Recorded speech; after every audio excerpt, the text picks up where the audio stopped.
இன்று திரௌபதி 2 திரைப்படத்தை பற்றி பார்ப்போம். மோகன்ஜி இயக்கத்தில் ரிச்சர்ட் ரிஷி நடித்துள்ள திரௌபதி 2 ஒரு வரலாற்று பின்னணியில் உருவாக்கப்பட்ட திரைப்படம். பெரிய வீரகாவியம் மாதிரி வரவேண்டிய இந்த படம் திரையில் பார்க்கும்போது ஒரு முழுமையான சினிமாவாக இல்லாமல் கருத்து பிரசாரமாக அதிகம் தெரிகிறது. படம் இன்றைய காலகட்டத்தில் ஒரு நிலம் மற்றும் கோவில் தொடர்பான பிரச்சினையுடன் தொடங்குகிறது. அதிலிருந்து கதை 14ஆம் நூற்றாண்டுக்குள் சென்று கடவராயன் என்ற வீரன் வெளிநாட்டு படையெடுப்புகளை எதிர்த்து போராடும் கதையாக மாறுகிறது.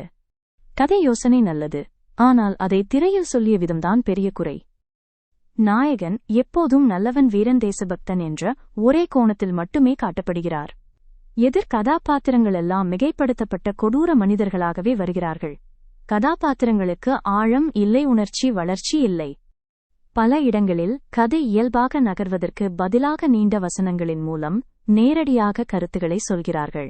இதனால் சினிமா பார்க்கும் உணர்வு குறைந்து ஒரு மேடை உரை மாதிரியே தோன்றுகிறது. தொழில்நுட்ப ரீதியாகவும் படம் பலவீனமாக இருக்கிறது. வரலாற்று படம் என்றாலும் காட்சிகள், அரங்க அமைப்புகள், கணினி காட்சிகள் எல்லாம் செயற்கையாக தெரிகின்றன. போர்க்காட்சிகளும் எதிர்பார்த்த அளவு பிரம்மாண்டமாக இல்லை. ரிச்சர்ட் ரிஷி தனது பாத்திரத்தை நேர்மையாக முயற்சி செய்திருக்கிறார், ஆனால் திரைக்கதை அவருக்கு முழு ஆதரவு தரவில்லை. பெண் கதாபாத்திரங்களுக்கும் பெரிய முக்கியத்துவம் இல்லை. விமர்சகர்கள் பெரும்பாலும் ஒரே கருத்தையே சொல்லியிருக்கிறார்கள். கதைவிட கருத்து பிரசாரம் அதிகம். சினிமாவிட அரசியல் அதிகம். கலைவிட உரைகள் அதிகம். மொத்தத்தில் சொல்ல வேண்டுமென்றால் திரௌபதி 2 ஒரு சிறந்த வரலாற்று திரைப்படமாக மாற வேண்டிய வாய்ப்பை தவறவிட்டிருக்கிறது. அதிகமான கருத்து பிரசாரம், பலவீனமான திரைக்கதை, ஆழமில்லாத கதாபாத்திரங்கள் காரணமாக இந்த படம் ஒரு வலுவான சினிமாவாக இல்லாமல் ஒரு சர்ச்சைக்குரிய முயற்சியாக மட்டுமே முடிகிறது.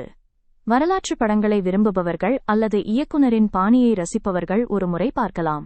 ஆனால் சுத்தமான பொழுதுபோக்கு தேடி செல்லும் ரசிகர்களுக்கு இந்த படம் ஏமாற்றமே.